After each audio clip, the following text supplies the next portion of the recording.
Bien, le 19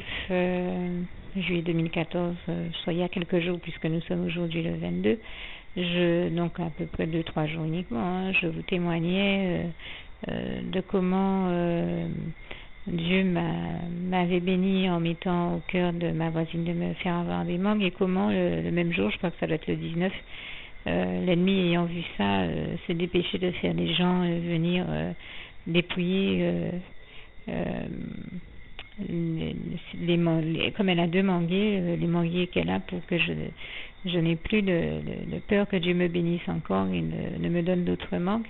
Eh bien, et quand j'ai fini mon témoignage, je vous ai dit que l'ennemi fait toujours son cinéma, mais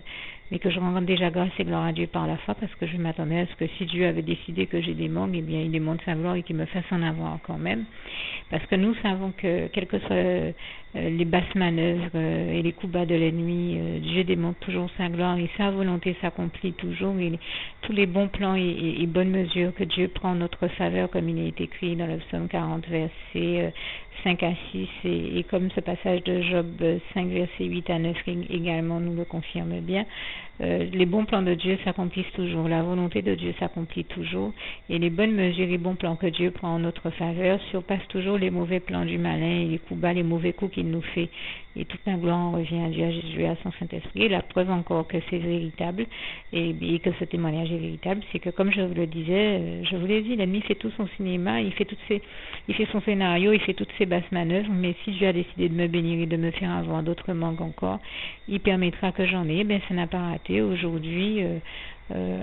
avant même que je n'ai le temps de communiquer à nouveau avec ma voisine, je n'ai même pas eu le temps de l'appeler ou de la rappeler, et puisque j'avais tellement de boulot, j'aurais bien voulu avoir partagé ce témoignage avec elle, mais je n'ai même pas pu le faire, puisque j'avais trop de boulot, j'ai pas pu la rappeler entre temps, ben, sans même que je ne lui dise quoi que ce soit. Je n'ai même pas pu communiquer avec elle, et donc j'ai encore moins pu lui parler de toute cette histoire, sans que je lui dise quoi que ce soit. Elle est venue devant mon portail m'apporter des manques de la part du Seigneur, et pourtant elle est au courant de rien. Et c'est là que je vois que c'est vraiment Dieu qui agit en elle, en lui mettant à cœur de venir m'apporter ces manques,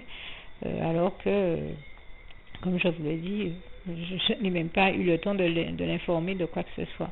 Et tout comme je vous l'avais dit, je vous disais que je rends déjà grâce et gloire à Dieu par la foi pour ce qu'il va faire, et bien ça n'a pas raté. Dieu m'a béni et lui a mis à cœur de venir m'apporter 5 à 7 belles mangues, et toute la gloire en revient à Dieu, à Jésus, à son Saint-Esprit, et je tenais vraiment à rendre grâce et gloire à Dieu, et à vous dire et à vous démontrer que c'est là encore une belle preuve que Dieu est vivant, et que, comme nous le dit le Seigneur Jésus dans sa parole, jusqu'à maintenant mon Père agit et moi aussi j'agis. Et bien voilà, la preuve que Jésus vit et qu'il agit, c'est qu'il exauce aussi glorieusement nos prières, et toute la gloire en revient à Dieu, à Jésus, à son Saint-Esprit. Il a suffi de 3 jours pour que Dieu me démontre qu'il me fait avoir encore des manques. Et je peux vous dire que c'était vraiment nécessaire, puisque celles d'avant étaient vertes, et celles-là sont toutes autres, elles sont mûres, et pour moi ça présente un intérêt, puisque le Seigneur m'a montré comment il pouvait être très intéressant d'utiliser les mangues mûres dans certaines préparations, telles que les préparations sucrées ou pour le dessert, mais aussi d'utiliser les mangues vertes dans d'autres types de préparations, telles que des salades. Et donc les deux ont deux utilités différentes, et Dieu sait que pour moi c'est une bénédiction exceptionnelle qu'il m'envoie, et je lui rends ici grâce et gloire. Je lui dis encore une fois tout mon amour, ma gratitude, et même toute ma reconnaissance, et je le dis encore, toute la gloire en revient à Dieu, à Jésus, à son Saint-Esprit. Merci Seigneur pour toutes tes délicates attentions envers moi, et parce que tu es le merveilleux et tendre Père Céleste que nous connaissons, qui prend toujours tendrement soin de nous. Je t'aime et nous t'aimons, nous tous tes enfants. Merci Papa d'amour, nous t'aimons. Juste une petite précision pour tous ceux qui ne sont pas encore qui n'ont pas encore choisi la meilleure des options qui soit, qui est celle d'aller se placer, de faire le choix à soi-même, d'aller se placer dans les bras d'amour de Jésus-Christ, pour se mettre à l'abri de ce monde cruel. Eh bien, je partage avec vous la prière par le biais de laquelle on y accède. Et commence par vous rappeler également ce passage de Jean 14, verset 6, où il est écrit que Jésus-Christ est le chemin, la vérité et la vie. Nul ne vient au Père, Dieu, sans passer par le Fils Jésus-Christ, bien sûr. Je le dis à ma manière, vous regarderez comme il est actuellement écrit dans vos Bibles là encore. Et donc, n'hésitez pas à ouvrir vos cœurs à Dieu, à Jésus, à son Saint-Esprit, à être sincère avec lui et à lui adresser la prière qui suit, à lui dire tout simplement, Éternel mon Dieu, Seigneur Jésus-Christ, moi, un tel, vous dites votre nom et votre prénom, je t'accepte aujourd'hui comme mon sauveur personnel, le seul maître et roi de ma vie. Je remets toute ma vie entre tes mains puisqu'elle t'appartient, Éternel mon Dieu, puisque tu l'as créée, cette vie. Donc tu en es donc le seul maître et propriétaire comme de tout ce qui existe dans tout l'univers. Je remets donc toute ma vie entre tes mains, je te la donne. Merci, Éternel mon Dieu, aussi de permettre que cette vie que tu m'as donnée continue à être à ta gloire et que je continue à te servir, à t'appartenir pour l'éternité, d'éternité en éternité. Merci aussi, Seigneur, de faire que je continue donc à te servir et à t'appartenir pour l'éternité, d'éternité en éternité. Et aussi, Seigneur, de m'accorder la grâce de ton pardon et de ta miséricorde pour tous les péchés que j'ai commis tout au long de ma vie, jusqu'à la date d'aujourd'hui incluse. Et c'est au nom puissant du Seigneur Jésus-Christ que j'ai fait cette prière.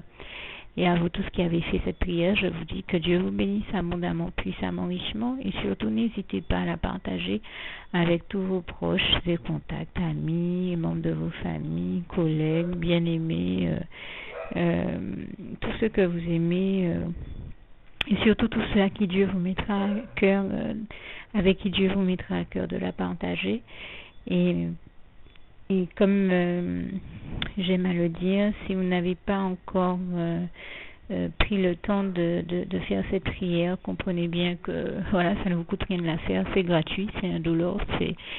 et que voilà, vous n'êtes pas obligé de me croire, mais moi il m'est arrivé tout comme vous de devoir faire cette prière un jour dans ma vie,